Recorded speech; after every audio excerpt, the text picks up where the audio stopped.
Donc Sovereign Key est une offre qui a été développée par Devoteam Revolve, lancée en fin d'année dernière, à destination de nos clients ou de nos futurs clients qui souhaitent aller vers le cloud AWS ou qui y sont déjà.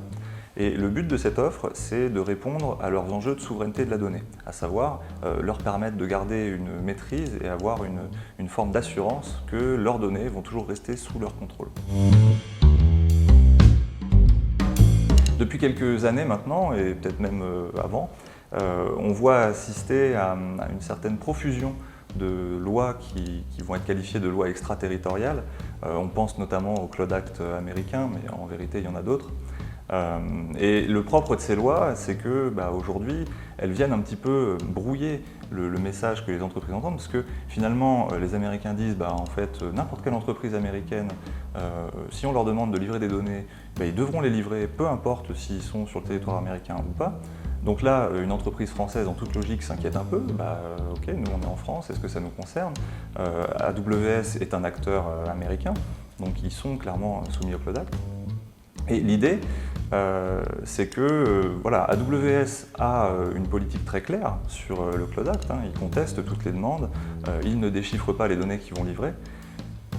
Mais les inquiétudes restent et elles sont légitimes parce que finalement les lois évoluent, on le voit, et elles ont plutôt tendance à aller plutôt vers toujours plus de l'appétit des États pour la donnée augmente. Donc on peut se demander en fait si dans le futur AWS sera toujours en capacité de trouver des failles, etc. Et l'idée c'est que il faut qu'on trouve quelque chose pour répondre à ça, et nous avec Sovereign Key, c'est ce qu'on essaie de faire.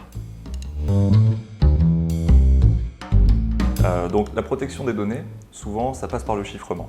On n'a pas réinventé la roue, nous aussi on fait du chiffrement. On va même parler de double chiffrement parce qu'en fait ce qu'on met en place c'est un système qui vient se faire en plus du chiffrement d'AWS. Ça fait très longtemps que sur AWS on peut chiffrer sa donnée, c'est même très répandu, ça marche avec beaucoup de services et c'est très bien. Et nous ce qu'on vient faire c'est rajouter au-dessus de ça notre propre mécanisme de chiffrement qui va s'inscrire au niveau de l'OS, donc de l'operating system. On va s'appuyer sur les mécanismes propres à l'operating system. Donc sous Windows, ça va être BitLocker. Sous Linux, ça va être le Linux Unified Key Setup, LUKS, DMCrypt pour les personnes les plus matures sur Linux. Et ce qu'on va venir faire, en fait, c'est installer un petit agent sur l'OS qui va être chargé de contacter une API qu'on met à disposition des clients, API qui derrière est soutenue par des Hardware Security Modules, des HSM, qui sont hébergés en France, qui sont certifiés par l'ANSSI. Et ces HSM viennent ultimement protéger des clés et des secrets. Qu'est-ce qui se passe quand l'instance finalement démarre? Cet agent va s'activer, va contacter l'API, va dire bonjour, je suis l'instance I1234, j'aimerais déchiffrer mon secret. L'API va s'assurer que l'instance est bien qui elle prétend être, on a divers moyens de vérifier ça. Elle va vérifier aussi que le secret que l'instance demande de déchiffrer est bien son secret, qu'elle ne l'a pas piqué à sa voisine. Et si tout ça est bon, on va envoyer tout ça à notre HSM, à nos HSM, parce qu'on en a plusieurs, et le secret va être déchiffré, va être envoyé à l'instance, qui va pouvoir ainsi déverrouiller son volume, et ensuite c'est le mode d'opération normal, notre système devient invisible.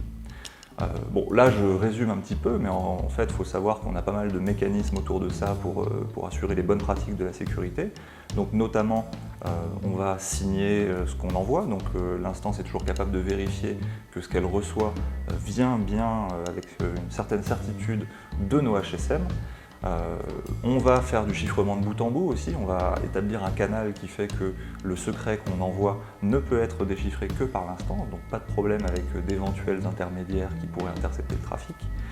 On va fournir des traces qui là encore sont signées, numérotées, donc qui ne sont pas manipulables par un tiers, et qui viennent dire au client, notre API a été appelée par telle instance de chez toi pour déchiffrer tel secret.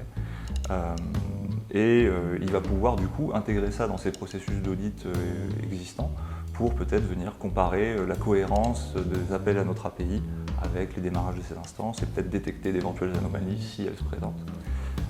Donc on fournit tout ça. Vu le la manière dont ça fonctionne, notre système pour l'instant ne fonctionne déjà que sur AWS. On a vraiment eu AWS en tête et on s'appuie sur une partie de leurs infrastructures pour notamment faciliter la communication entre les instances dans AWS et notre API. On est plutôt sur la région Paris. Puisqu'on a besoin de s'insérer au niveau de l'operating system, on va plutôt adresser des use cases EC2 et affiliés, donc Beanstalk, les conteneurs ECS, EKS. Pour le futur, on est déjà en train d'étudier et de développer une manière d'adresser peut-être du lambda. On réfléchit bien sûr à comment adresser S3.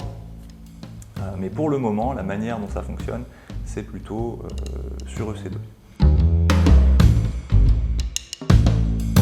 Puisqu'on est les seuls gestionnaires des clés de chiffrement et que Devoteam Revolve est une entreprise qui est française, créée en France, opérant sur le territoire français, notre interprétation c'est qu'a priori, déjà on n'est pas soumis au Cloud Act.